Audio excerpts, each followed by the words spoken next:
गौरी पुत्र गणेश भगवान की जय। बोलियो श्री लक्ष्मीपति नारायण भगवान की जय। जय श्री कृष्ण। राधे राधे। आज ज्येष्ठ मास की कृष्ण पक्ष की एकादशी है और इस एकादशी को अपरा एकादशी के नाम से जाना जाता है।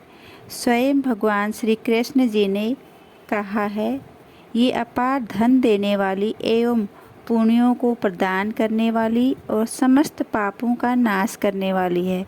अपरा अर्थात अतिरिक्त। जो प्राणी एकादशी का व्रत करते हैं उन्हें भगवान श्री हरि की भक्ति प्राप्त होती है। आज मैं आपको सुना रही हूँ अपरा एकादशी की व्रत कथा।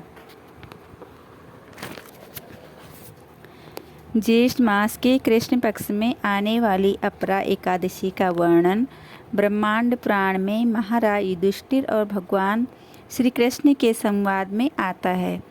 युधिष्ठिर महाराज ने भगवान श्री कृष्ण को पूछा, हे कृष्ण, हे जनार्दन, श्रेष्ठ कृष्ण पक्ष में आने वाली एकादशी का नाम क्या है?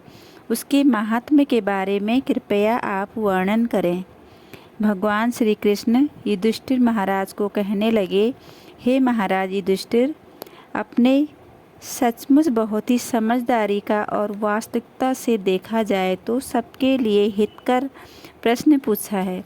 इस एकादशी का नाम अपरा है। जो भी इस व्रत पालन करता है वह समस्त पापों से मुक्त होकर अमर्यादित एवं पुण्य संचय करता है।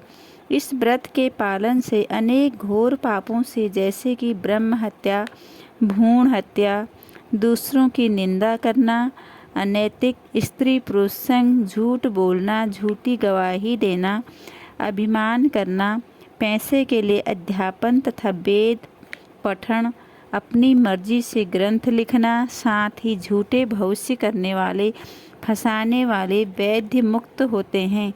लड़ाई से डरकर भागकर आए हुए क्षत्रिय को नरक द्वार मिलता है, क्योंकि उन्होंने अपने धर्म पर पालन न करके अपने पतन के लिए जिम्मेदार वह होते हैं। परंतु इस व्रत के पालन से ऐसे क्षत्रिय को भी स्वर्ग प्राप्त होती है।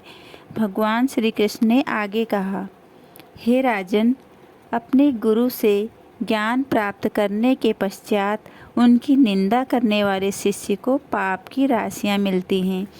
उस निंदित व्यक्ति ने भी इस व्रत का पालन किया तो वह भी सभी पापों से मुक्त हो जाता है।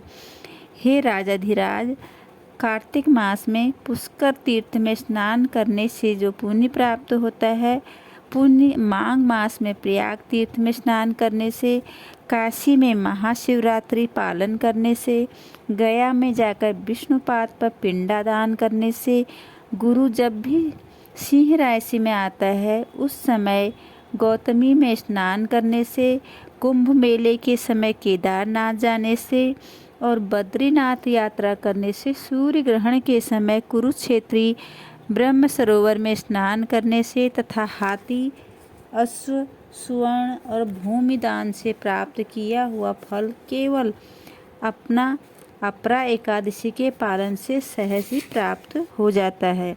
यह व्रत बहुत ही तीक्ष्ण कुल्हाड़ी के पाप वृक्ष को तोड़ देता है अथवा आग के जैसे सारे पाप वृक्षों को जलाकर भस्म कर देता है। यह व्रत तेजस्वी सूर्य से पापों के अंधकार को दूर भगाता है।